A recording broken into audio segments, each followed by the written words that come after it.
Semua, shalom semua yang ada di radio. Kita mulai ya. Bersama-sama kita berdoa. Terima kasih Bapak, kami bersyukur buat anugerah-Mu dalam hidup kami. Terima kasih buat penyertaan-Mu, pemeliharaanmu, perlindungan-Mu, berkat-Mu yang boleh kami nikmati sepanjang hari ini. Terima kasih Bapak, malam hari ini Engkau mengumpulkan kami dalam hadirat-Mu untuk kami boleh bersekutu bersama-sama, mengalami Engkau, menikmati Engkau Allah yang nyata di antara kami. Terima kasih Tuhan, kami bersyukur, kami percaya Engkau Allah yang berdaulat penuh atas seluruh hidup kami, atas seluruh hidup anak-anak kami. Terima kasih, kami memulai persekutuan kami malam hari ini dalam nama Tuhan Yesus. Haleluya, amin.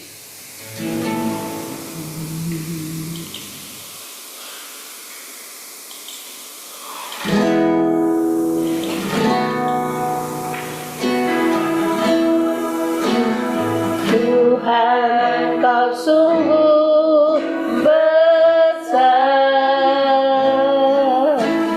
karya-Mu sungguh ajaib, tiada hentinya ku mengagumi, sungguh Kau ajaib. Mari katakan, Tuhan, Kau sungguh besar. Tuhan, Kau sungguh besar, karya-Mu sungguh ajaib, tiada hentinya ku mengagumi, sungguh Kau ajaib. Ku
bersyukur kepadamu Tuhan,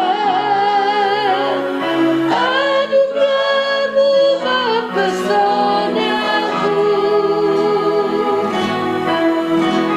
Selalu dan selalu Kau angkat hatiku, Kau membuatku berada di matamu. Selalu dan selalu Kau angkat hatiku, Kau membuatku berada di matamu. Kau membuatku berharga di matamu.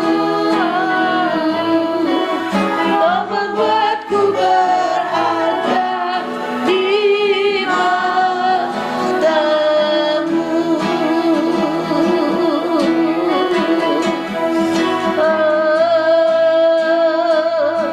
Kami mau selalu bersyukur buat karya-Mu yang ajaib ya Tuhan. Kami bersyukur, terima kasih. Haleluya.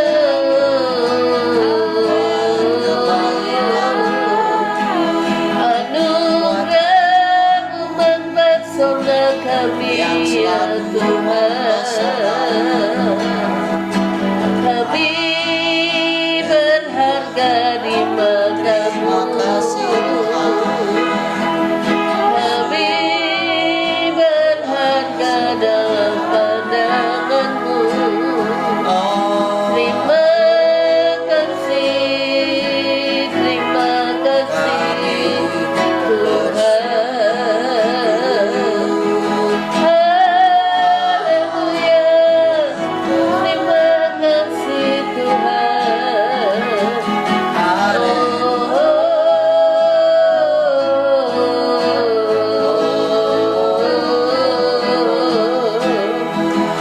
Kami mau selalu bersyukur. Terima kasih Tuhan. Haleluya. Engkau baik, Engkau sangat baik dalam hidup kami. Terima kasih Tuhan.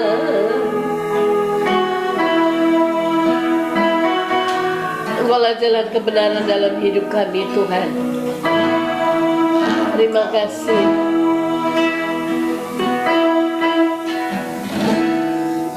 Engkaulah jalan yang sempurna, janji-Mu murni, bagai emas perak, perisai perlindungan, keselamatanku. Engkaulah jalan, Engkaulah jalan kebenaran, dalam kasih-Mu ada kehidupan, penolong yang setia di dalam kesesakan.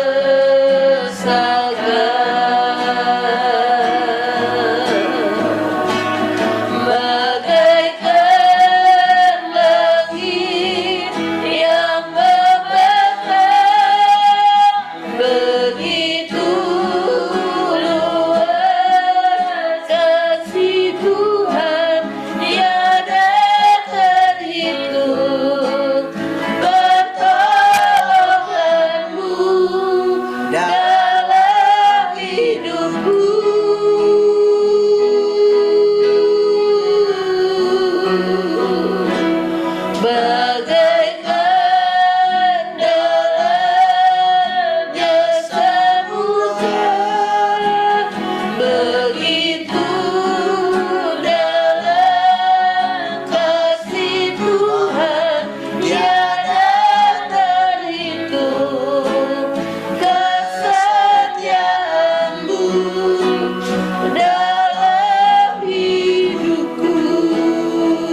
merencanakan pujian ini dari awal. Engkaulah jalan yang sempurna.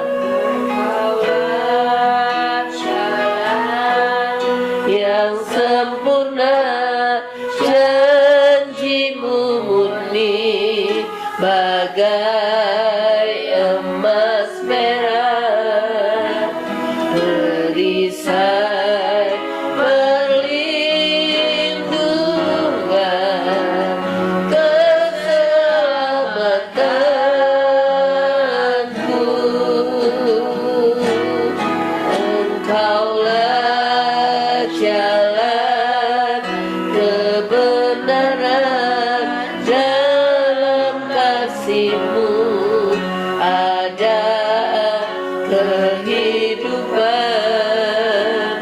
penolong yang setia di dalam kesesakan.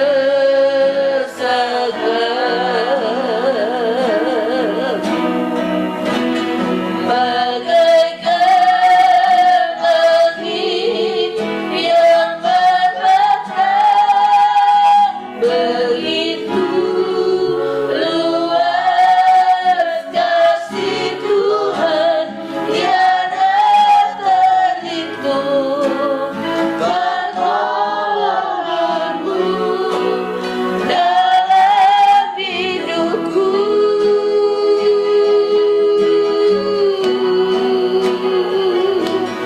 Bagaikan dalamnya samudra, begitu dalam kasih Tuhan, tiada terhitung kesetiaan-Mu dalam hidupku. Katakan bagaikan langit, bagaikan langit yang membentang, begitu luas kasih Tuhan, tiada terhitung pertolongan-Mu dalam hidupku.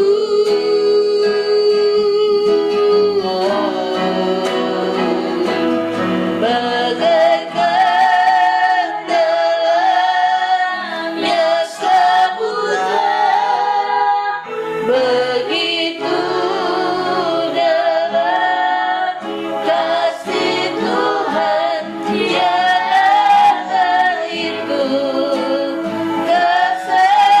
kesetiaan-Mu dalam hidup. Mari anak-anak saja katakan bagaikan langit, bagaikan langit yang membentang, begitu luas kasih Tuhan, tiada terhitung pertolongan-Mu. Terima kasih Tuhan. Anak-anak kami, mereka boleh mengalami pertolongan demi pertolongan, mengalami kesetiaan-Mu yang nyata dalam hidup mereka. Mereka boleh mengalami kasih-Mu yang dalam, melimpah di dalam hidup mereka.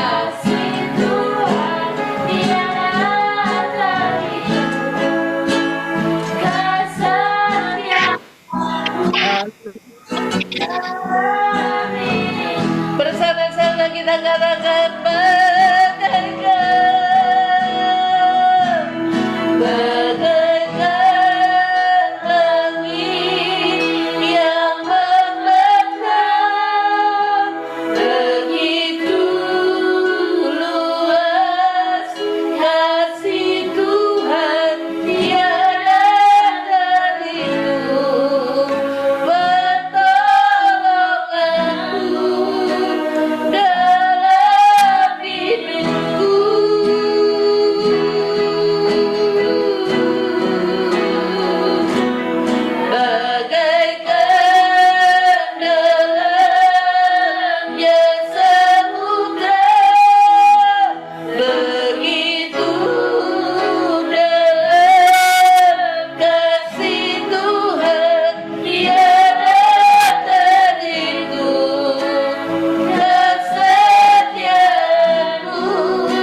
terhitung pertolongan-Mu Tuhan. Tiada terhitung pertolongan-Mu dalam hidupku.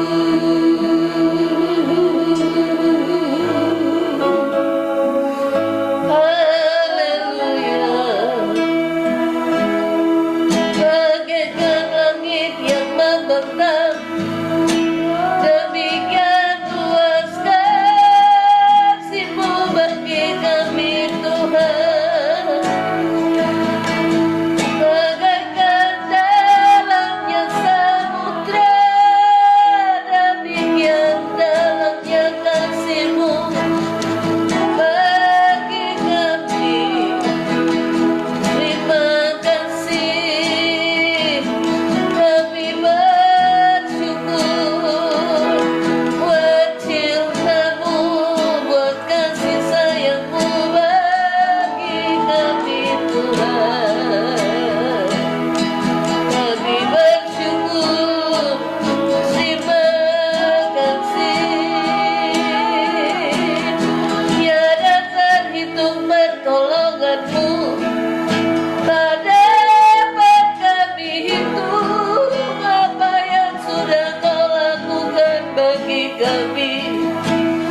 Tak dapat kami ukur betapa dalam cinta-Mu bagi kami Tuhan. Terima kasih, kami bersyukur buat anugerah-Mu. Haleluya.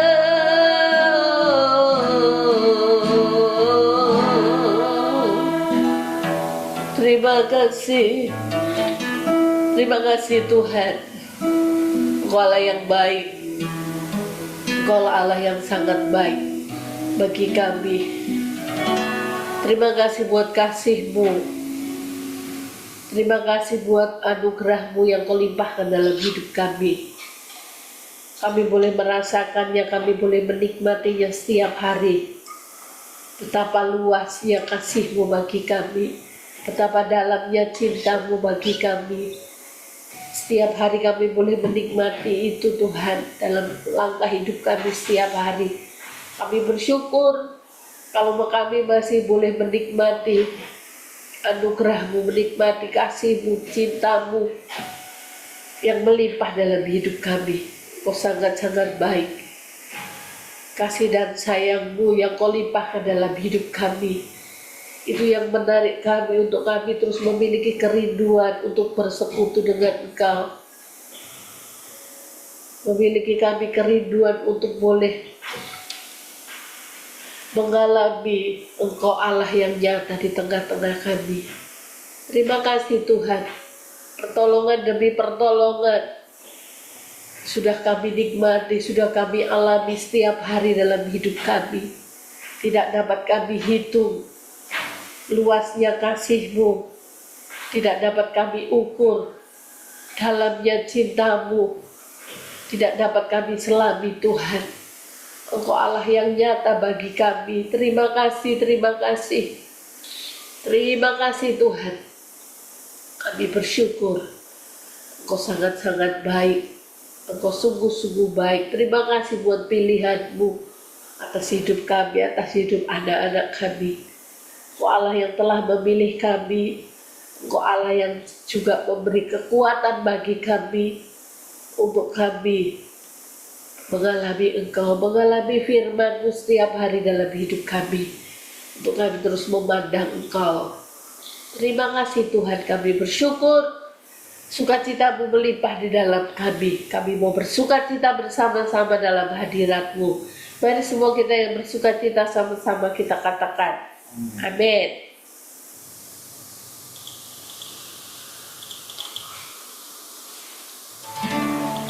Haleluya. Hidup kita ada di dalam tangannya Tuhan. Amin.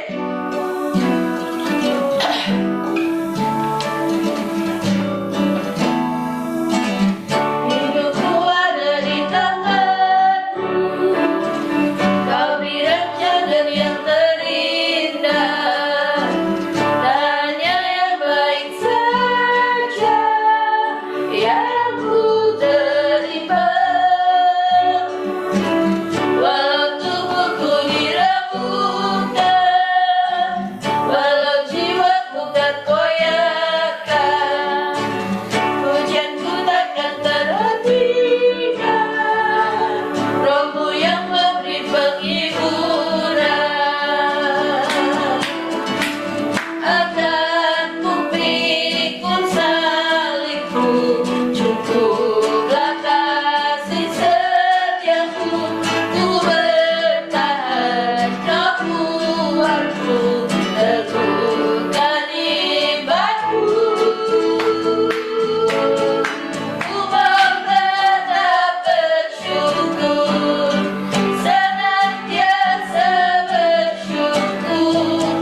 yang ku terima, walau tubuhku diremukkan, walau jiwaku tergoyangkan, pujianku takkan terhentikan, rohmu yang memberi penghiburan. Akan ku pikul salibku, syukur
sukacita kami Tuhan. Engkaulah sumber kekuatan kami. Terima kasih, kami bersyukur. Kami siapkan hidup kami, hati kami untuk diisi dengan kebenaran firman-Mu yang menghidupkan kami.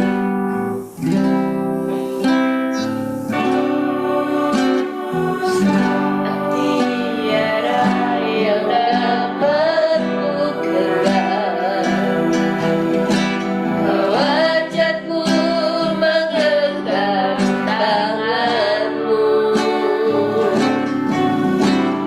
Saat semua tak sejalan rencanaku, ku melihat rencana-Mu terindah. Sekali lagi katakan, saat tiada yang dapat ku genggam, wajahku menggenggam tangan-Mu. Saat semua tak sejalan rencanaku, melihat rencana-Mu terindah. Semua yang terjadi membuatmu semakin indah di mata-Mu. Beragam bagimu, walau belum mengerti apa yang aku alami. Suatu hari nanti ku tahu ini terbaik bagiku. Mari kita naikkan pujian ini dari awal. Katakan, saat tiada, saat tiada yang dapat ku genggam, wajahku menggenggam tangan-Mu. Saat semua tak sejalan rencanaku, melihat rencana-Mu terindah. Semua yang terjadi membuatku semakin indah di mata-Mu. Beragam bagimu, walau ku belum mengerti apa yang aku alami. Suatu hari nanti ku tahu ini terbaik bagiku. Semua yang terjadi, semua yang terjadi membuatku semakin indah di mata-Mu. Beragam bagimu, walau ku belum mengerti apa yang aku alami. Suatu hari nanti ku tahu ini terbaik. Sekali lagi katakan, semua yang terjadi, semua yang terjadi membuatku semakin indah di mata-Mu. Beragam bagimu, walau ku belum mengerti apa yang aku alami.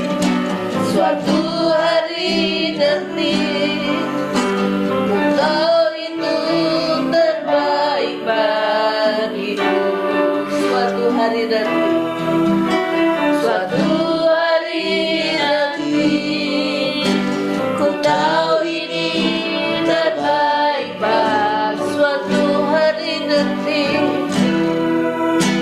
suatu hari nanti ku tahu ini terbaik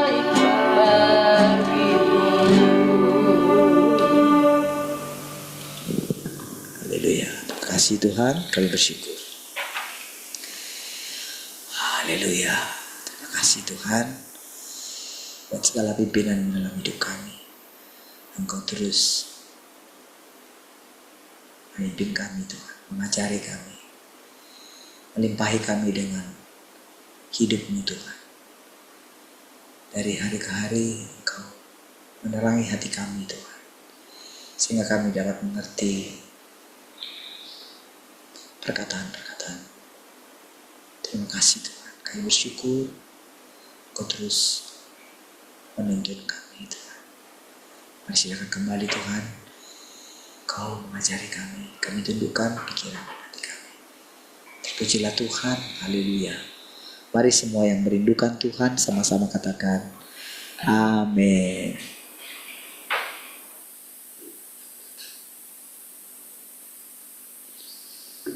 Sudah? Sudah? Oke, shalom semua. Shalom Jelita, Cika.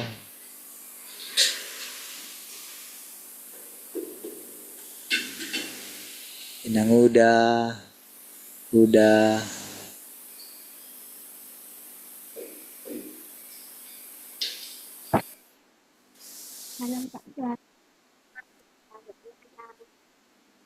Gak kedengaran suaranya.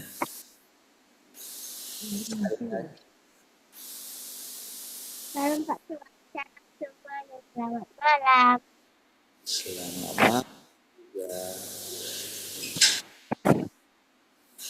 Siapa lagi? Shalom Kak Glory, Abang Boas.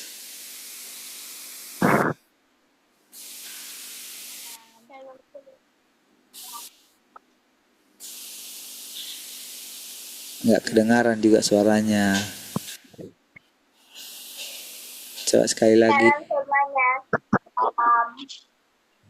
Oke, sudah kedengaran.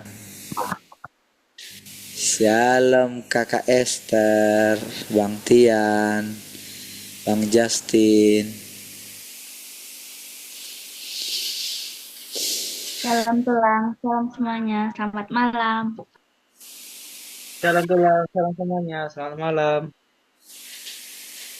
Justin mana Justin? Jadi lagi terekam tulang. Oh, baiklah. Siapa lagi? Shalom Bang Marvel sama Inang Uda.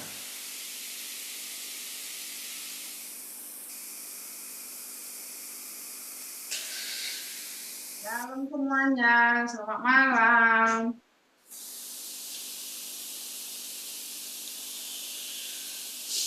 Siapa lagi? Shalom Bang Yabes. Wah, Gimana di Lampung? Ada banjirnya? gak ada tuh, Aman ya? aman. Baik, puji Tuhan. Siapa lagi? Shalom Tante Heni. Shalom semuanya, selamat malam. Shalom Tante Arta.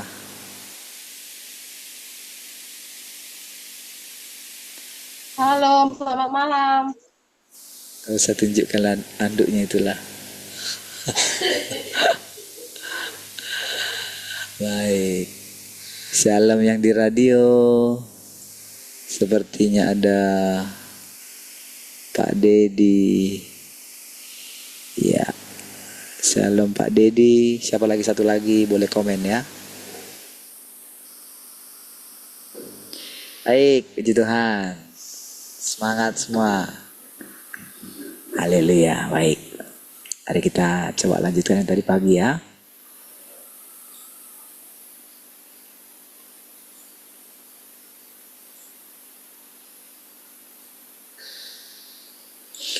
Pekerjaan penaklukan saat ini dimaksudkan untuk memperjelas seperti apa kesudahan manusia kelak. Jadi perhatikan saudara ya. Pekerjaan firman Tuhan itu, pekerjaan Tuhan itu, pekerjaan penaklukan itu, dia itu hanya berfirman ya. Jadi dengan dia berfirman, maka akan kelihatan dengan jelas siapa atau bagaimana kondisi seseorang gitu. Akan ketahuan. Gitu ya. Hanya dengan dia berfirman gitu. Jadi nanti akan terpisah. Jadi tak usah memusingkan mereka yang ada di luar gitu ya. Karena Tuhan itu berkuasa, dia berdaulat. Di setiap agama itu saudara, walaupun agama yang satu berbeda dengan agama lain ya. Jadi masing-masing itu punya tujuan yang jelas, tempat yang jelas gitu. Jadi makanya nggak bisa disamakan gitu, nggak boleh dibandingkan gitu. Oh, agamaku lebih benar dari agama A, gitu. Agama satu lebih benar dari agama yang lain gitu. Bukan begitu. Jadi setiap orang yang punya agama itu nantinya dia akan pergi ke tempat satu kelompok dengan dia ketika mati nantinya. Dan di sana pun ada petugas-petugas alam roh gitu. Semua itu ada dalam kendali Tuhan. Gitu ya. Ada dalam kendali Tuhan semuanya. Nah, jadi makanya dikatakan tujuan penaklukan ini adalah untuk memperjelas seperti apa kesudahan manusia kelak. Ingat sekali lagi saudara, hidup kita itu selalu ini ya, coba pikirkan gitu. Jadi hidup manusia ini punya zamannya sendiri. Ya. Jadi seberapa lama pun seseorang itu hidup, semua itu sudah ada ditakdirkan gitu. Sudah ada jalannya masing-masing yang harus dia jalani gitu. Nah, tapi begitu kita itu mulai mendengarkan firman ini dan mulai melatih iman kita. Apa maksudnya latih iman kita? Kita mesti benar-benar hidup takut akan Tuhan. Apa itu takut akan Tuhan? Takut akan Tuhan itu sebetulnya lebih jelasnya itu memiliki hati yang lapar dan haus untuk bersekutu dengan Tuhan. Tentu kan, dia akan tahu bagaimana orang yang bisa datang ke gunung Tuhan. Tentu dia tahu yang hatinya bersih, tangannya bersih gitu, tidak tertumpah darah dan sebagainya gitu ya. Oke, saya masuk di situ gitu. Nah, jadi dengan kita itu mendengarkan firman Tuhan dan mulai percaya gitu ya, bahwa Tuhan itu nyata gitu. Tuhan yang memegang kendali. Itu kan butuh latihan percaya ya. Itu namanya iman. Kan setiap hari saudara kita akan merasakan bagaimana sepertinya tidak ada Tuhan. Iya. Itulah atmosfernya dunia ini gitu. Jadi karena banyaknya orang yang tidak menjalani hubungan dengan Tuhan, jadi itulah atmosfernya dunia ini. Itulah saudara. Jadi hanya sedikit orang yang menjalani, hanya sedikit manusia yang menjalani hidup benar-benar percaya kepada Tuhan gitu. Benar-benar percaya gitu. Jadi walaupun orang itu dikatakan mereka melakukan ritual-ritual ibadah atau apapun itu saudara ya, tetap di dalam mereka itu selalu ada kekhawatiran dalam hidup mereka. Jadi khawatir itu adalah indikasi daripada keraguan-raguan akan Tuhan. Nah, itulah atmosfernya dunia ini. Gitu ya. Nah, jadi kebanyakan orang itu, saudara, kebanyakan umat manusia itu, mereka itu tidak terlalu memusingkan kepercayaan mereka kepada Tuhan gitu. Yang penting bagi mereka itu ya sudah, hidup baik saja, tidak ada penderitaan, tidak ada ini, bisa melakukan apa saja, tidak ada sakit penyakit. Itu saja yang dipikirkan mereka. Sementara perubahan watak mereka tidak mereka pikirkan. Bagaimana nanti kehidupan selanjutnya? Sudahlah, gak usah dipikirin lah, pusing katanya gitu. Makanya orang-orang ini, manusia seperti ini dikelompokkan. Makanya ada dia namanya kelompok tidak percaya Tuhan, tidak percaya adanya Tuhan.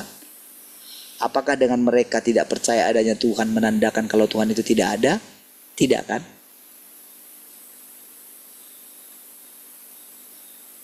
Jadi ada orang yang ingin berusaha mempertahankan supaya dia tetap hidup itu dengan berusaha bekerja dengan baik dan sebagainya gitu. Supaya dia tetap eksis gitu. Gitu ya. Nah,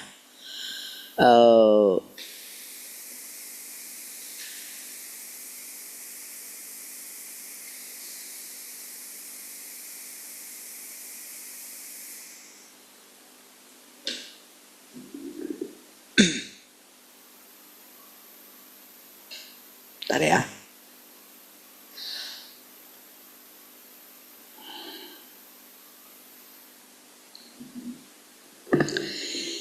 Jadi sangat sedikit jumlah daripada orang yang benar-benar memusingkan bagaimana kepercayaannya kepada Tuhan gitu. Hanya sedikit saja.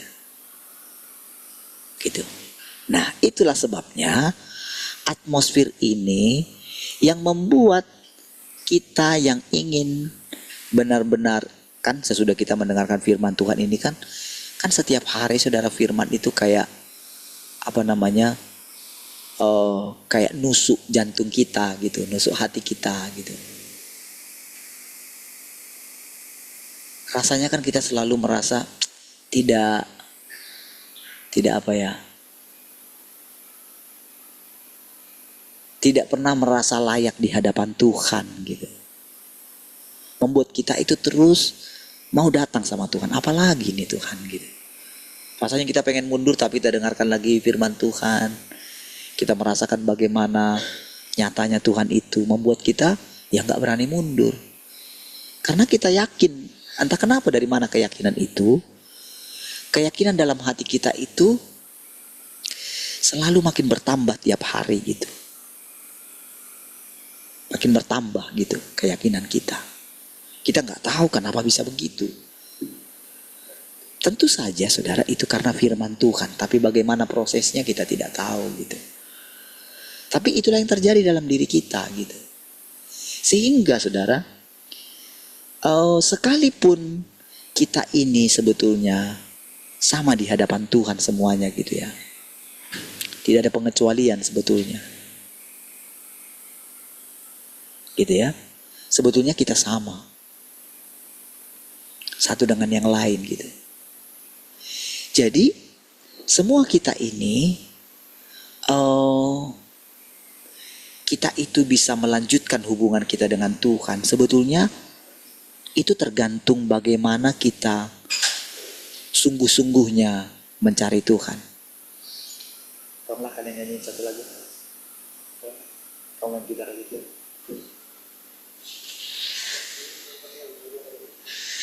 Sebentar ya, kita nyanyi satu lagu dulu ya.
setiamu tak pernah berakhir.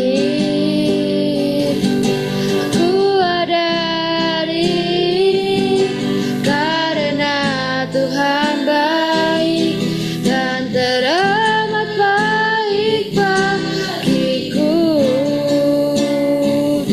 Semua yang ku alami bersamamu ku lewati.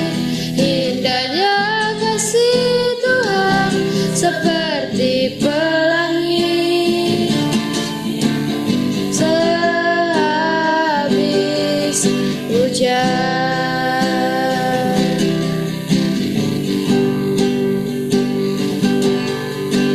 Tuhan, sungguh ku bersyukur Kau menyertai hidupku selama ini. Bapa, ku berterima kasih untuk kasih setiamu yang tak pernah berakhir. Aku ada di sini karena Tuhan baik dan teramat baik bagiku. Semua yang ku alami bersamamu ku lewati. Indahnya kasih Tuhan seperti pelangi sehabis hujan. Ku ada di sini karena Tuhan baik dan teramat baik bagiku. Semua yang ku alami bersamamu ku lewati. Indahnya kasih Tuhan seperti pelangi sehabis hujan. Indahnya kasih Tuhan seperti pelangi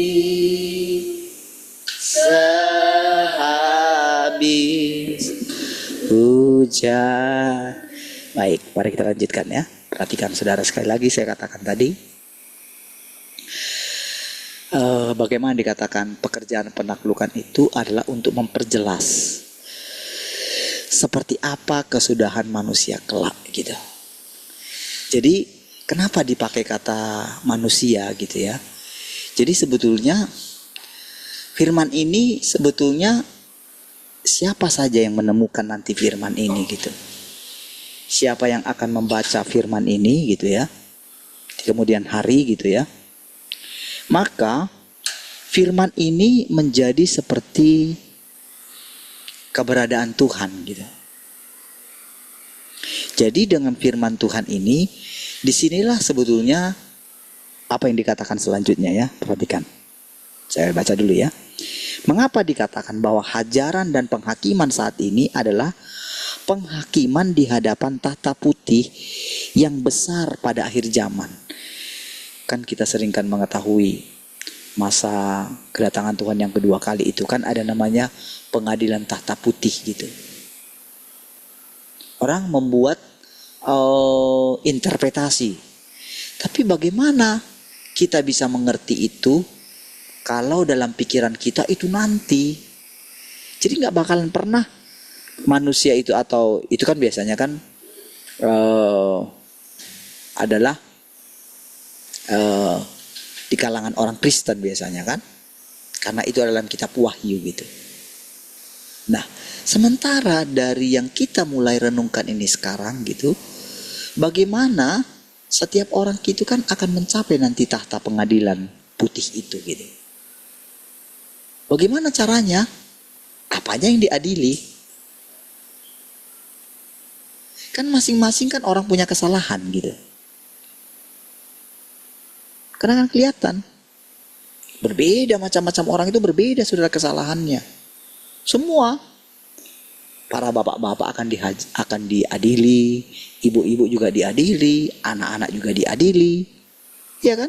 Bagaimana seorang anak itu menghormati orang tuanya, gitu. Bagaimana antar sahabat dengan yang lain, bagaimana antar pekerja, bagaimana majikan, bagaimana bos, semua kan akan diadili sesuai dengan perbuatannya masing-masing untuk mendapatkan upah di kehidupan yang akan datang gitu.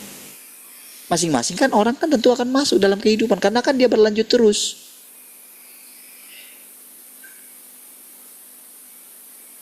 Itulah saudara. Makanya sekarang boleh saudara perhatikan ya. Apapun yang saudara lihat di dunia ini gitu ya. Perhatikan saja saudara. Semua itu, apalagi sekarang, coba saudara lihat ya. Sekarang itu terang benderang semua. Mau misalnya ditutupi pun saudara, segala peristiwa-peristiwa yang terjadi di bangsa kita, mau coba ditutupi, pagar misterius lah gitu kan. Entah bagaimana orang itu nampaknya, kita lihat, nampaknya baik ini dari kata-katanya. Nanti kita akan tahu. Kalau saudara tonton debat TLC antara seorang nelayan gitu kan.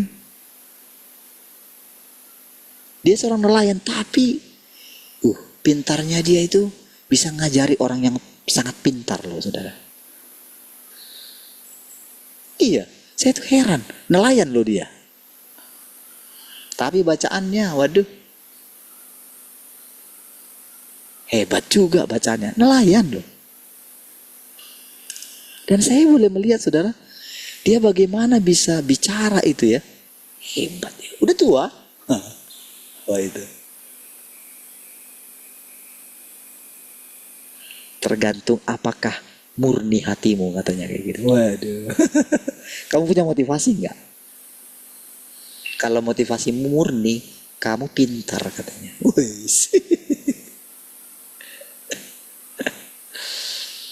Ketika lihat itu hebat. Jadi kan ketahuan. Kenapa orang itu bodoh? Karena dia itu hatinya tidak murni. Oh iya, gitu ya. Nah, jadi lihat saudara, semua akan dihakimi. Oh, bagaimanapun coba ditutupi saudara. Kekuatan jarinya netizen saudara, dengan memviralkan. Aduh.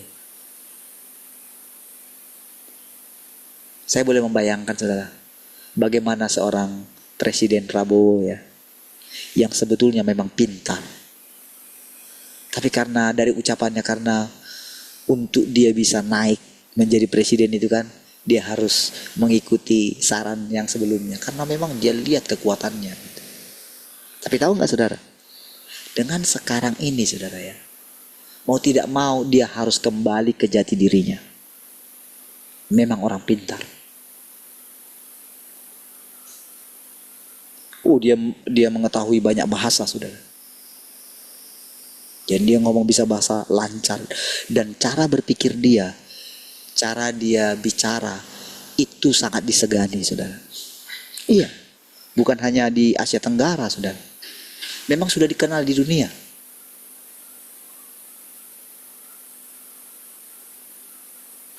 Ya, Steven Seagal itu dikatakan itu temannya dia katanya. Saya heran juga ya. Prabowo bisa berteman sama Steven Seagal itu. Aktor ini ya, aktor laga itu saudara Amerika. Suka itu filmnya ya.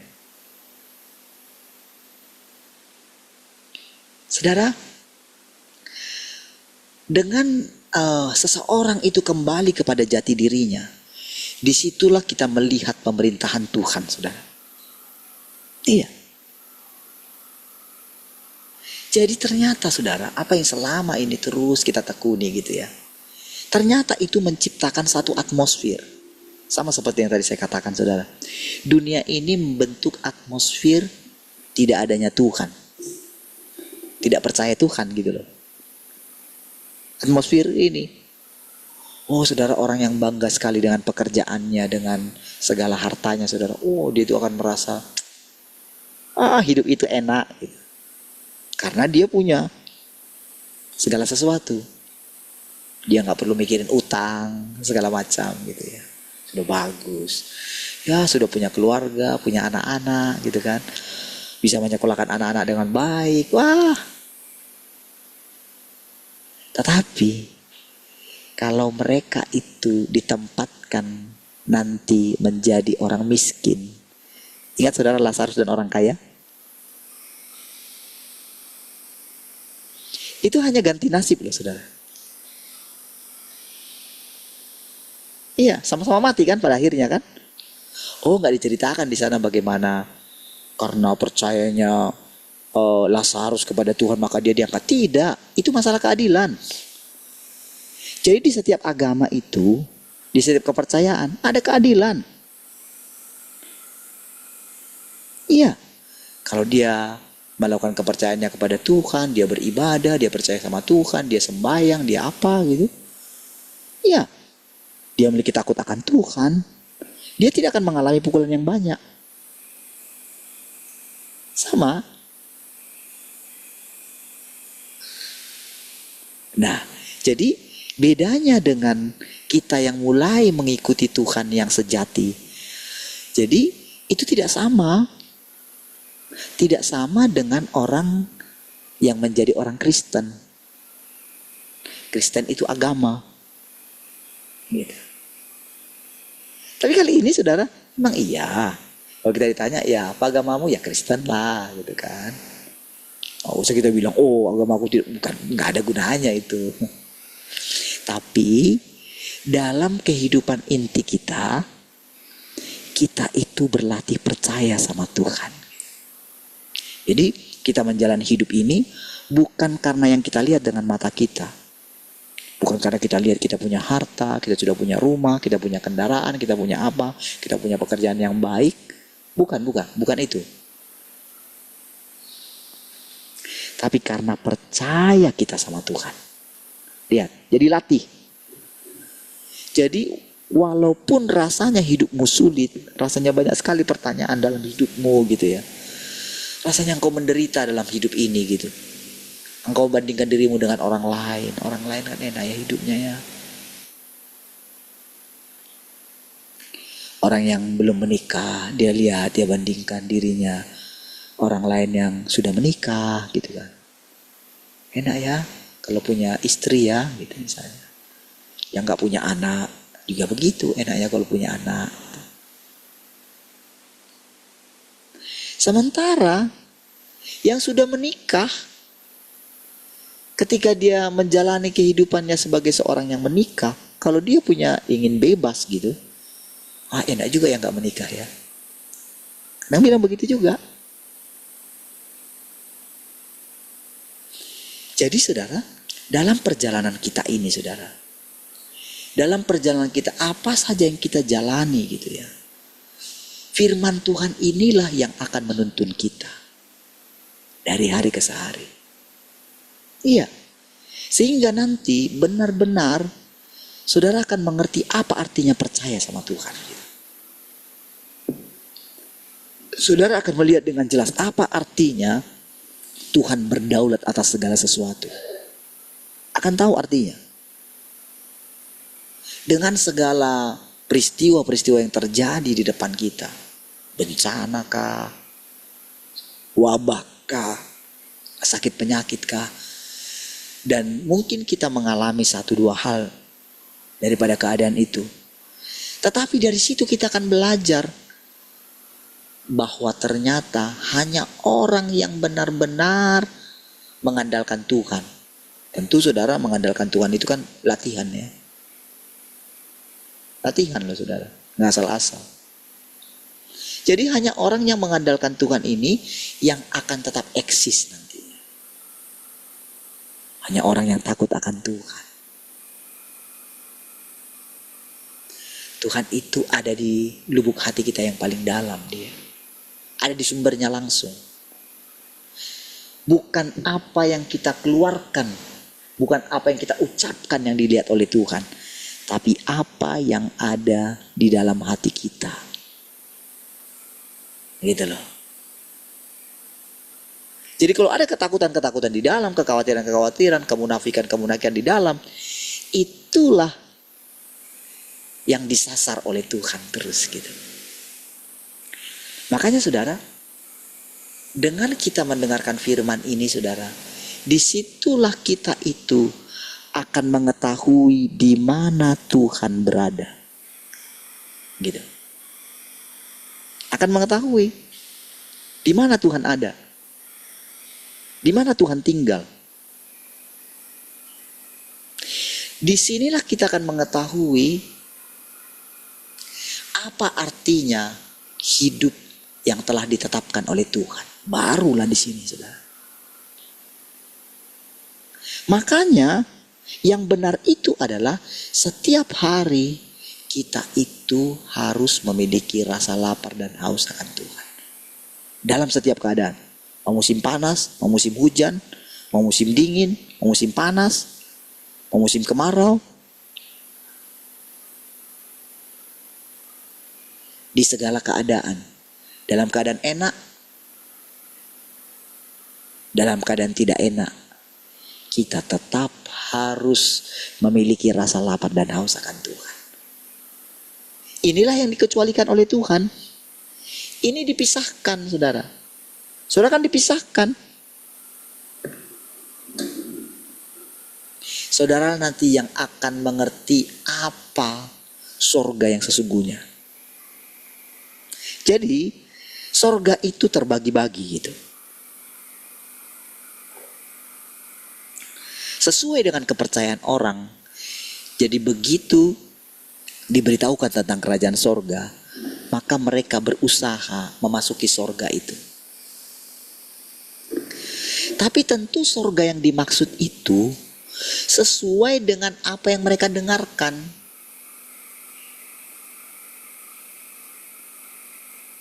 Makanya sorga yang disiapkan oleh Tuhan Yesus bagi yang percaya kepada Dia beda dengan sorga yang ditempatkan bagi agama lain gitu. Jadi di tempat-tempat itu juga ada bagian-bagiannya masing-masing gitu. Masing-masing tempatnya. Tuhan yang sama yang mengatur itu semua. Tuhan berdaulat atas itu semua.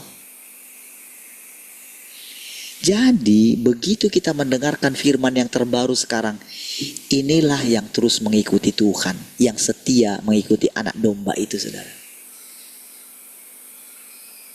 Itulah bedanya kita dengan orang-orang yang di luar, saudara. Makanya saudara mesti mengejar ya. Saudara mesti mulai terbuka di hadapan Tuhan gitu. Jangan terus dengan kehidupanmu yang lama gitu. Gak bisa. Harus berubah. Jadi firman Tuhan inilah yang akan menghakimi dan menghajar kita.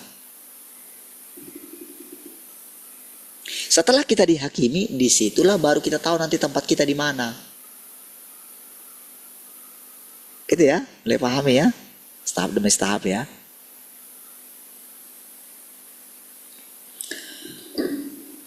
Tidakkah engkau memahami hal ini? Mengapa pekerjaan penaklukan adalah tahap terakhir? Bukankah itu justru untuk memperlihatkan akhir seperti apa yang akan dihadapi setiap golongan manusia? Bukankah untuk memungkinkan semua orang dalam proses pekerjaan penaklukan, hajaran dan penghakiman menunjukkan diri mereka yang sesungguhnya, dan sesudah itu digolongkan menurut jenisnya? Iya saudara, kadang saudara seperti yang saya lihat. Jadi ketika di akhirnya itu saudara akan melihat gak akan mudah merubah orang. Mereka sudah menempuh jalannya.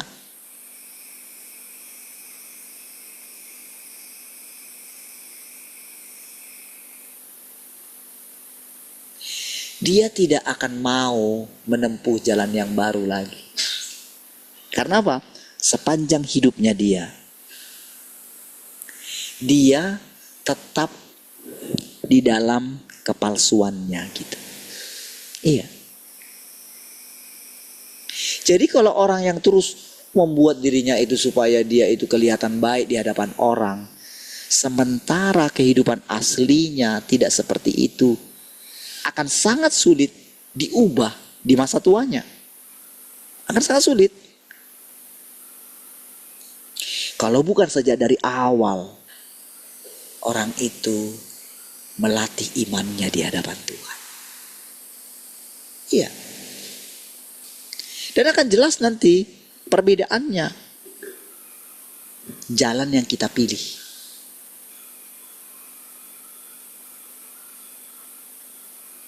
Iya. Nggak akan bisa, saudara. Akan sangat sulit, saudara. Jadi kalau orang menolak firman ini, disitulah ketahuan jenis apa orang itu.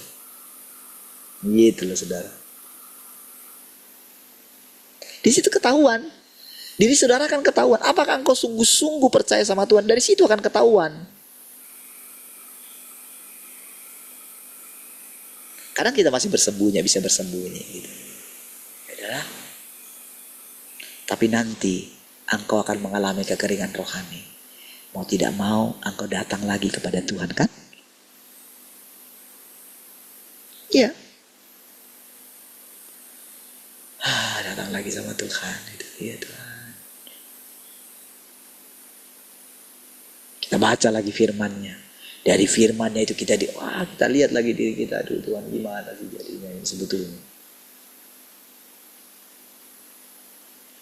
Jadi waktu kita masih memiliki hati yang seperti itu, berarti masih ada harapan untuk kita. Iya.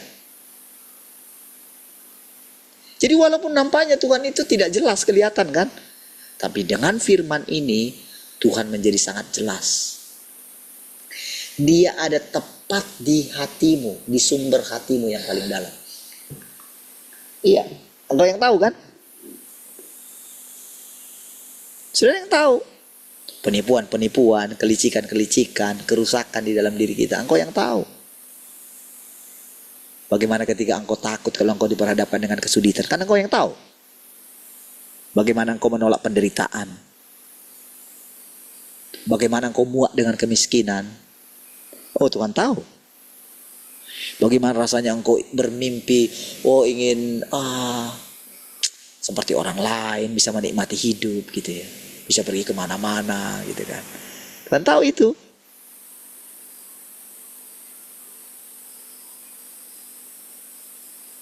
Ketika engkau menghadapi kesulitan, bagaimana engkau cepat-cepat datang kepada dirimu, mengandalkan kekuatanmu. Tuhan tahu itu. Ketika engkau dengan cepat-cepat mengandalkan kekuatanmu, Tuhan tahu itu. Ketika engkau mendengarkan firman, mengandalkan Tuhan, maka firman itu mulai menanyai dirimu. Apakah engkau sudah benar-benar mengandalkan Tuhan, atau engkau masih mengandalkan kekuatanmu? Oh gimana dong Tuhan? Waktu kita masih mengatakan seperti itu, kita masih mencari kebenaran, masih ada harapan untuk. Iya, itulah yang membuat saudara kita itu ditolong sedikit demi sedikit gitu. Itu yang membuat. Karena masih adanya itu saudara. Adanya hati yang mencari, walaupun engkau terus masih melakukan banyak sekali kegagalan gitu. Tapi ketika engkau masih mau mendengarkan sedikit gitu, atau engkau masih mengucapkan begini, Tuhan, betapa sulitnya Tuhan aku ini Tuhan. Betapa sulitnya aku percaya sama engkau Tuhan. Tapi Tuhan, tolong aku Tuhan. Nah, gitu. Ajari aku Tuhan. Engkau masih punya pengharapan. Itu kata firman Tuhan saudara. Jadi alih-alih mengatakan bahwa pekerjaan ini menaklukkan umat manusia, akan lebih baik bila mengatakan bahwa pekerjaan ini menunjukkan akhir seperti apa yang akan terjadi bagi setiap golongan manusia. Itu tadi saudara, golongan agama tadi. Baik golongan orang tidak percaya. Jadi golongan orang percaya golongan tidak percaya. Jadi kelompok agama, jadi kalau dikatakan orang percaya, semua agama itu digolongkan dalam golongan orang percaya. Tentu dikatakan ada sedikit perbedaan dengan orang Kristen gitu. Kan sudah menerima Tuhan yang datang pertama kali. Di situ bedanya. Tetapi kalau terus kembali ke doktrin, berhentilah di situ dia. Kalau tidak berani keluar mendengarkan firman yang baru ini, kalau dia tidak membuka pikirannya, jangan-jangan memang Tuhan sudah datang. Kalau dia sudah merubah sedikit konsepnya, disitulah mereka akan menemukan firman Tuhan ini. Iya. Jangan-jangan apa yang dikatakan orang sesat, jangan-jangan itu betul lah, gitu loh saudara. Kan kita lihat selama ini. Saya sudah katakan ketika pertama kali saya menemukan ini saudara. Wah, katanya Yesus sudah datang kedua kali dalam wujud perempuan katanya gitu. Waktu pertama saya nggak dengarkan gitu. Saya nggak lihat. Saya nggak akan singgung itu. Tapi dengan cara yang ajaib saudara. Tepat ketika kita itu sudah melepaskan semuanya. Nggak ada lagi saudara. Iya. Saya benar-benar seperti merasa berani saudara.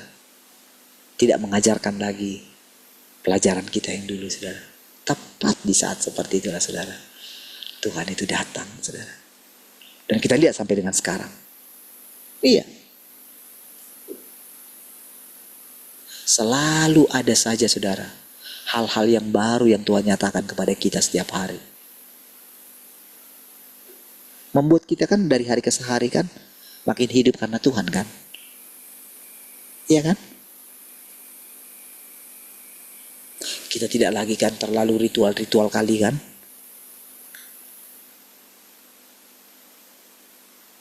Kita semakin sederhana percaya sama Tuhan kan. Iyalah. Sekarang kan setiap hari saudara itu minimal saudara akan merenungkan kan. Sebelum istirahat gitu saudara akan merenungkan gitu kan.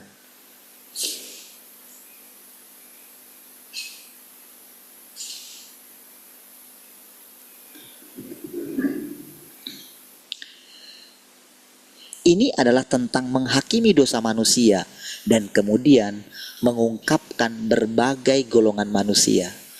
Dengan demikian menunjukkan, memutuskan apakah mereka adalah orang jahat atau orang benar. Setelah pekerjaan penaklukan barulah datang pekerjaan memberi upah kepada orang yang baik dan menghukum orang yang jahat. Ada ya? Dari caranya dia. Iya.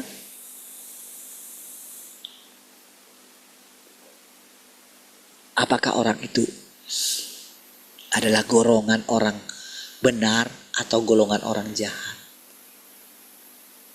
Dari situ nanti apakah orang itu mendapatkan upah? Upah yang besar itu sebetulnya apa sih? Ia mendapatkan hidup. Itu upah yang sesungguhnya sebetulnya. Kalau orang sudah tidak punya hidup, macam mana lagi dia melanjutkan hidupnya? Kalau orang yang tidak punya semangat hidup. Kalau dia yang tidak punya lagi pemikiran-pemikiran yang baru gitu. Kalau dia sudah melihat dunia ini hampa. Kalau dia sudah mentok seperti Raja Salomo gitu. Dia sudah jadi raja, dia menjadi orang yang pintar gitu. Sehingga dia kan lihat segala sesuatu itu menjadi hambar. Makanya dia katakan sia-sia. Untuk apa dulu aku berhikmat sekali katanya. Tetapi kalau orang itu memiliki takut akan Tuhan, maka dia akan mendapatkan upah.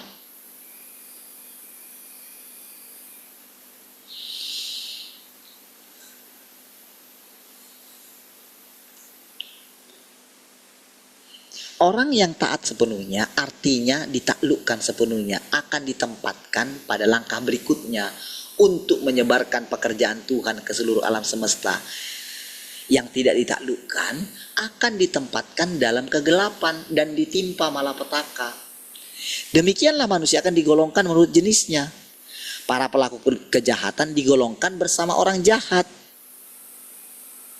Jadi kalau dia yang dulu membunuh gitu, akan ditempatkan bersama dengan para pembunuh.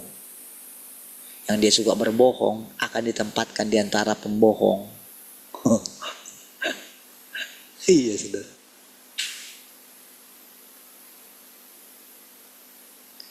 Orang yang licik akan ditempatkan bersama dengan orang yang licik.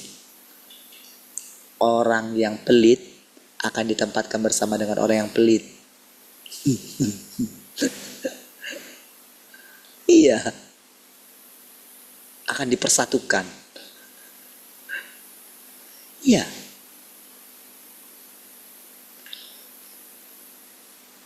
Jadi dikatakan mereka yang tidak ditaklukkan akan ditempatkan dalam kegelapan dan ditimpa malapetaka. Orang penakut akan digolongkan bersama dengan orang penakut.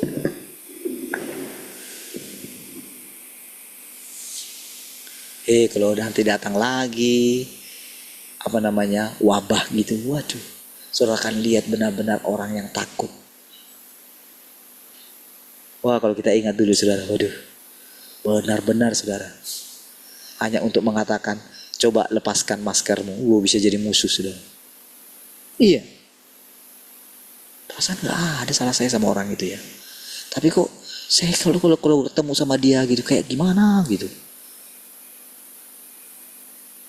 Hanya ketika saya katakan, bolehkah dilepaskan? Apa mati dia kalau lepaskan maskernya itu? Tapi karena takut, saudara. Iya.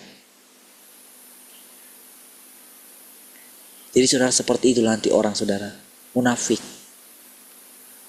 Dari mulutnya keluar percaya sama Tuhan, tapi pada kenyataannya dia penakut, takut mati. Iya.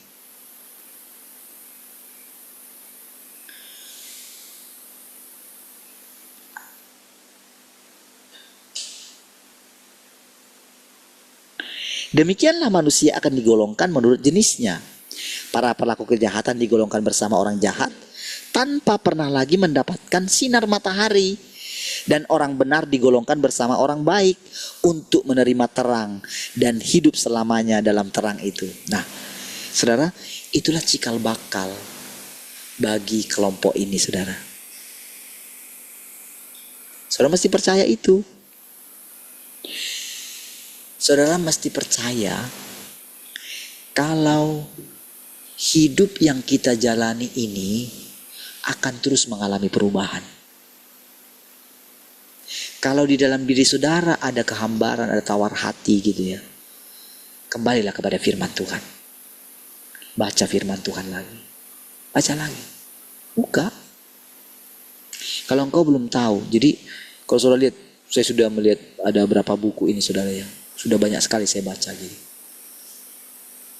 Memang ada, kalau saudara lihat mungkin ada yang ya belum waktunya kita baca. Tapi walaupun belum waktunya kita baca, kalau kita percaya Tuhan akan menerangkan kepada kita, dengan engkau percaya, engkau menenangkan hatimu, engkau akan diberikan pengertian. Minimal itu memberikan pengetahuan bagimu, seperti engkau membaca satu kisah, satu apa gitu ya. Iya. Nanti alam bawah sadarmu ini akan merekam. Kalau engkau berani membacanya, maka sama seperti orang-orang pintar itu saudara. Mereka menghabiskan waktu mereka itu membaca. Nanti tiba-tiba saja apa yang mereka baca itu bisa mereka pakai untuk melawan, untuk melawan bantahan ketika dia sedang bicara gitu. Jadi kata-kata hikmat itu saudara. Kalau saudara sering lihat ILC ya. Saudara akan melihat bagaimana setiap nanti ada perdebatan itu, si Bang Karni itu, si Pak Karni Ilyas itu akan mengeluarkan kata-kata dari mungkin orang-orang penting, baik yang hidup sekarang atau yang hidup di zaman lampau, dari filsuf, dari ahli hukum, dari ahli politik, dari segala. Kata-katanya itu benar-benar kata-kata yang sangat berhikmat sekali. Membuat orang yang tadi misalnya nampaknya dia benar, dengan dia bisa menipu orang lain, dengan dia bisa memakai hukum, mempermainkan hukum gitu ya, untuk kepentingannya, padahal sebetulnya dia ingin cari untung dari situ gitu. Akan ketahuan, akan dibongkar walaupun tidak diperdebatkan. Nah, sama dengan kira-kira seperti ini. Iya, gak ada salahnya, baca saja. Dengan engkau berani membaca yang belum pernah engkau pahami, tapi karena itu ada dari firman Tuhan. Tuhan yang menyelidiki hatimu. Jadi miliki saja di sini kemurnian. Jangan takut. Tuhan berdoa atas segala sesuatu. Yang penting hati murni.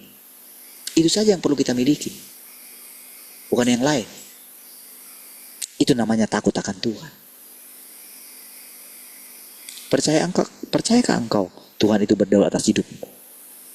Percayakah engkau Tuhan adalah gembalamu? Percayakah engkau Tuhan adalah pengajarmu? Kalau engkau percaya, jangan takut. Di sinilah kita mendapatkan upah kehidupan. Di sinilah dikatakan kita itu akan mendapatkan sinar matahari. Oh tidak, saudara, mereka tidak akan mendapatkan sinar matahari. Dalam kegelapan, saudara.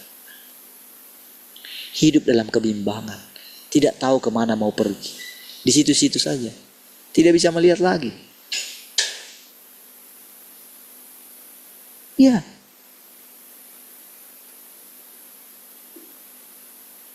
Jadi ketika melihat orang-orang yang ada dalam terang, sama seperti Lazarus, seperti orang kaya itu melihat si Lazarus itu, enak sekali dia di pangkuan Abraham. Sementara dia hanya kertak gigi, saudara.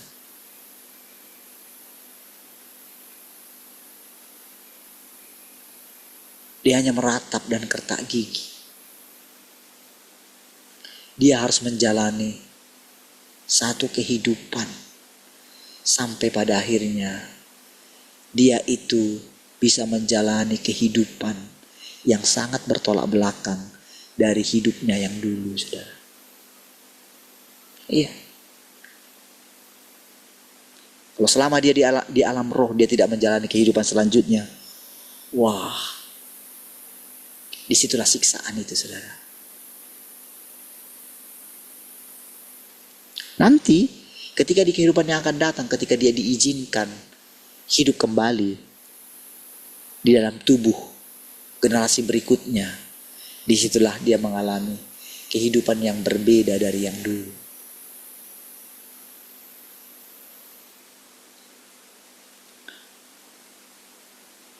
Jadi demikianlah manusia akan digolongkan menurut jenisnya. Para pelaku kejahatan digolongkan bersama orang jahat tanpa pernah lagi mendapatkan sinar matahari. Dan orang benar digolongkan bersama orang baik untuk menerima terang dan hidup selamanya dalam terang itu. Kesudahan segala sesuatu sudah dekat. Ini dari kitab 1 Petrus ya, 4 ayat 7. Kesudahan manusia telah diperlihatkan secara jelas di depan matanya. Dan segalanya akan digolongkan menurut jenisnya. Lalu bagaimana orang-orang bisa lepas dari kesedihan karena dikelompokkan menurut jenisnya? Kesudahan berbagai jenis orang disingkapkan ketika kesudahan segala sesuatu sudah dekat. Dan ini dilakukan selama pekerjaan penaklukan seluruh alam semesta, termasuk semua pekerjaan penaklukan, dimulai dengan pekerjaan saat ini. Penyingkapan tentang akhir seluruh umat manusia dilakukan di hadapan tahta pengadilan, dalam proses hajaran dan dalam proses pekerjaan penaklukan pada akhir zaman. Penggolongan orang menurut jenisnya tidak mengembalikan orang ke golongan asalnya. Karena ketika manusia diciptakan pada saat penciptaan, hanya ada satu jenis manusia. Satu-satunya pemisahan antara laki-laki dan perempuan. Jenis orang yang berbeda tidak banyak. Setelah beberapa ribu tahun kerusakan, barulah muncul berbagai golongan manusia. Itu tadi sudah termasuk golongan agama, golongan bangsa. Oke? Dengan sebagian berada di bawah wilayah kekuasaan setan yang cemar. Sebagian berada di bawah wilayah kekuasaan setan yang jahat. Dan sebagian mereka yang mengejar jalan kehidupan berada di bawah wilayah kekuasaan yang maha kuasa. Hanya dengan cara inilah berbagai golongan secara berangsur-angsur mulai muncul di antara manusia. Dan hanya dengan demikianlah manusia dipisahkan ke dalam golongan-golongan di dalam keluarga besar manusia.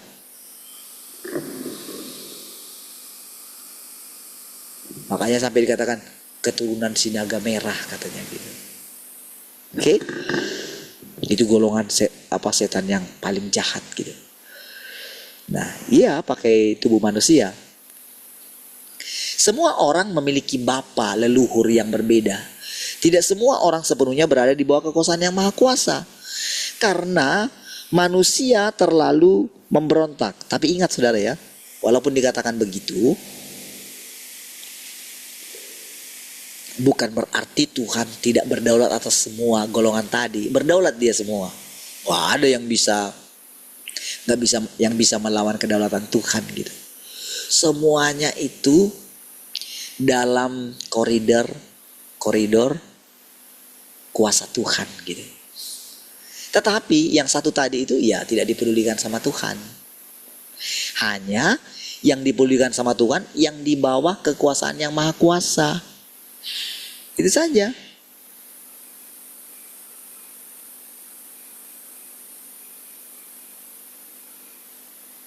Jadi saudara, dari hidup kita ini mulai ketika kita mulai pembentukan Tuhan selama ini, penaklukan Tuhan, disitulah kita akan mendapatkan upah nantinya. Apa upahnya tadi dikatakan?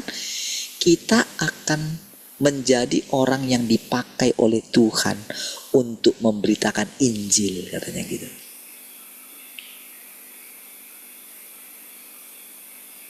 Iya.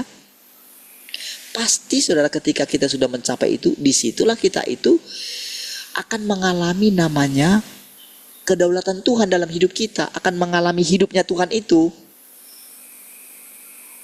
Karena kan sebetulnya bukan kita, tapi Tuhan. Memang kita. Dia gak sembarangan mempercayakan kepada orang lagi. Tidak.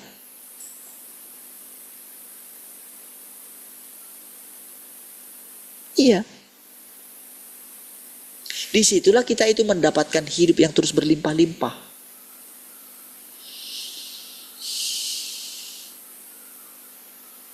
Iya.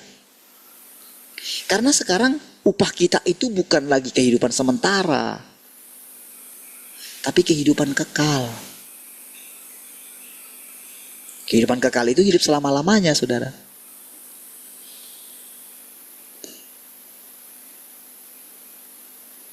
Penghakiman yang benar mengungkapkan jati diri setiap jenis orang tanpa ada apapun yang tersembunyi. Dalam terang, semua orang menunjukkan jati diri mereka yang sebenarnya. Pada saat ini, manusia tidak lagi seperti sedia kala. Keserupaan asli leluhurnya sudah lama lenyap. Sebab keturunan Adam dan Hawa yang tak terhitung jumlahnya telah lama dikuasai iblis, tidak pernah lagi mengenal terang surga. Dan karena manusia telah dijejali dengan berbagai macam racun iblis, dengan demikian orang memiliki tempat tujuan yang sesuai baginya. Selain itu, berdasarkan racunnya yang beragam itulah mereka digolongkan menurut jenisnya. Artinya mereka dipilah berdasarkan sejauh mana mereka ditaklukkan saat ini. Dengan segala yang dialami. Coba sekarang saudara lihat, saudara. Gampang sekali saudara kita melihat sekarang kalau saudara melihat berbagai berita gitu ya. Iya, lihat saja saudara, dari setiap orang itu yang muncul itu, dari misalnya Sambo lah, dari siapa saja semua itu. Saudara perhatikan. Semua disingkapkan. Semua akan saudara lihat aslinya mereka. Mau mereka berusaha menyembunyikannya gitu ya. Di bidang apa saja saudara bisa lihat sendiri. Kenapa saudara bisa melihat? Kenapa saya bisa melihat? Karena firman ini saudara, firman yang kita dengarkan itu begitu kita tarik dia, maka mata kita ini jadi terang melihat. Kamu lihat ini ya, jadi kayak Tuhan itu bicara dari dalam dia. Kamu lihat ini, dia nih orangnya kayak gini. Lihat ya, seperti inilah dia. Nanti Tuhan akan pakai. Jadi kan ada itu yang ini saudara, yang mengaku nelayan di Kokot atau di mana itu kan. Dia mengatakan dia nelayan. Nah, langsung si nelayan yang asli itu. Memang dia bukan dari daerah situ ya. Tapi dia ceritakan filosofi bagaimana orang di nelayan itu gitu. Diceritakan. Nah, jadi langsung nih. Tunggu dulu ya. Apa benar-benar nelayan nggak? Katanya gitu. Langsung dia di situ minta ini diklarifikasi dia. Iya benar, saya bukan nelayan. Saya ini staf desa. Bapak pernah tahu, pernah jadi nelayan gitu? Enggak. Jadi mau gimana dia ngomong saudara, itu boleh saya lihat kayak pucat dia saudara. Ketika dicecar, apalagi kalau dicecar sama si Karni Ilyas saudara. Karni Ilyas itu hebat, dia membongkar orang.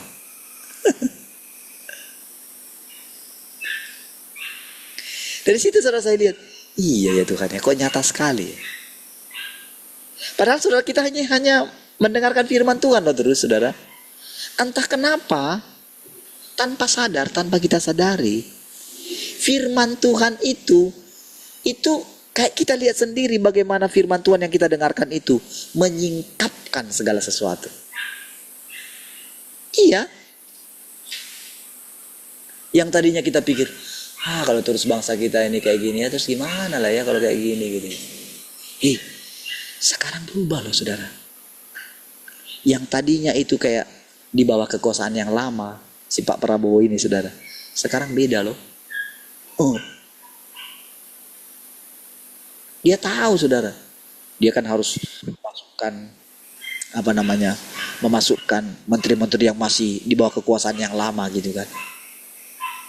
Sehingga ketika dia bilang cabut, si menteri yang bukan asli dari dia gitu, wah cuma disegel gitu, dipertahankan, ini nggak benar ini, bilang sama TNI, cabut katanya, dicabut sama TNI, dicabut, terbongkar semua.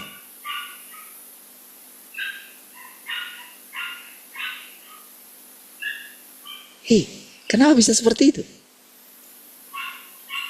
Dan tahukah saudara? Dari situ saudara, nanti akan kelihatan siapa dia oligarkinya, siapa dia yang dibaliknya ingin rasanya yang memang menguasai bangsa kita selama 10 tahun terakhir ini saudara. Itu akan tersingkap dan sedang disasar saudara. Bangsa kita lagi butuh uang saudara.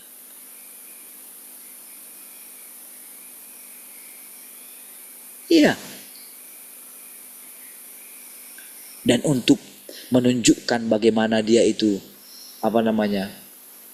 ingin menarik simpati rakyat kecil.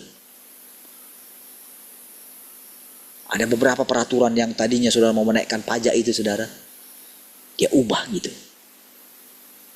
Dia ubah. Padahal saudara tadinya saudara ada intrik-intrik yang lain.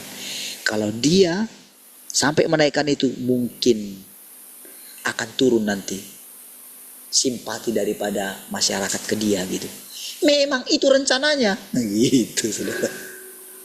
Supaya dia itu akhirnya diturunkan. Tapi memang hikmat Tuhan di atas segalanya. Jadi kadang-kadang kalau bisa lihat itu saudara ya, kalau bisa lihat itu, saya bilang, iya Tuhan ya. Itu Itu membuat kita itu benar-benar datang sama Tuhan jadinya, saudara. Itu membuat kita semakin sukacita mencari Tuhan. Jadi saya tetap, saudara, encourage saudara, ayo gunakan waktumu, belajarlah di kaki Tuhan. Gunakan waktumu, belajarlah. Iya, bacalah firman Tuhan.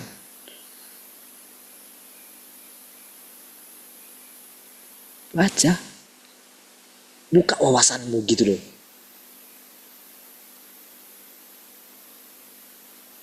Iya.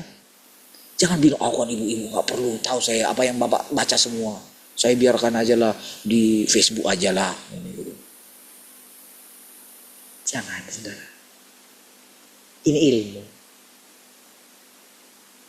Dan Tuhan yang sedang ngajar kita. Supaya engkau tahu kalau Tuhan itu sangat nyata. Iya. Dari engkau duduk di kaki Tuhan, engkau akan memiliki hubungan yang sejati dengan Tuhan. Engkau akan mengerti apa itu Tuhan yang sebenarnya.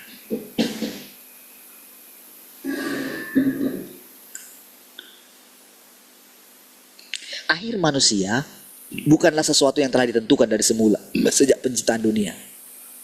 Itu karena pada mulanya hanya ada satu golongan yang secara kolektif disebut umat manusia. Dan pada mulanya manusia tidak dirusak iblis. Dan mereka semua hidup dalam terang Tuhan tanpa dirundung kegelapan. Namun setelah manusia dirusak iblis, segala corak dan jenis orang yang berasal dari keluarga yang secara kolektif disebut umat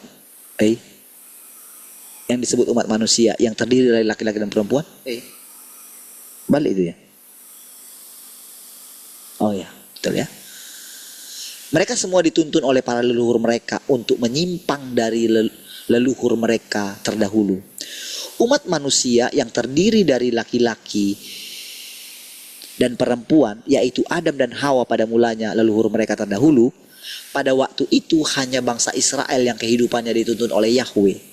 Orang-orang dari berbagai jenis yang muncul dari seluruh Israel, artinya dari suku bangsa yang asli, lantas kehilangan tuntunan Yahweh.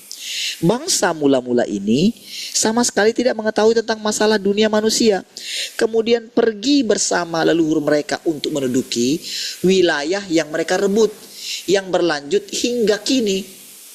Jadi mereka masih belum tahu tentang bagaimana mereka menyimpang dari Yahweh, dan bagaimana mereka telah dirusak sampai saat ini oleh berbagai macam setan yang cemar dan roh-roh jahat. Mereka yang telah dirusak dan diracuni sedemikian dalam hingga saat ini, mereka yang pada akhirnya tidak dapat diselamatkan, tidak akan mempunyai pilihan selain pergi bersama leluhur mereka. Perhatikan saudara ya. Nanti saudara untuk menjelaskan ini satu demi satu saudara ya, tentu akan panjang saudara ceritanya. Akan lambat kita nanti akan untuk mempelajarinya. Itu sebabnya saudara perlu nanti setiap kata-kata itu, misalnya kembali ke leluhur mereka, sebetulnya kata-kata itu pernah saudara temukan di dalam Alkitab gitu. Misalnya kata-kata Tuhan kepada Daniel gitu kan, engkau akan dikumpulkan bersama dengan nenek moyangmu gitu kan, dan sebagainya gitu ya. Nah, jadi perjalanan yang panjang itu hanya nanti saudara akan bisa pelajari ketika engkau benar-benar duduk sendirian bersama dengan Tuhan. Belajar sendiri.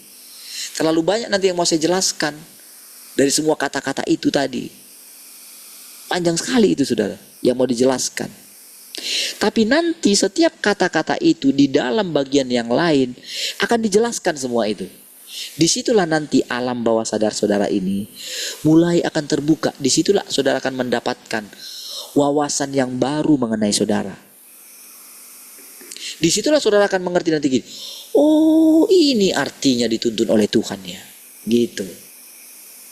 Oh, ini artinya benar-benar Tuhan itu pintar sekali ya. Oh, itu artinya kenapa kok saya selama ini kok saya mengalami satu perubahan ya dalam hidup saya ya. Oh, ini karena Tuhan menuntun saya ya. Kenapa kok saya bisa lebih mudah sekarang ya mengerti ya.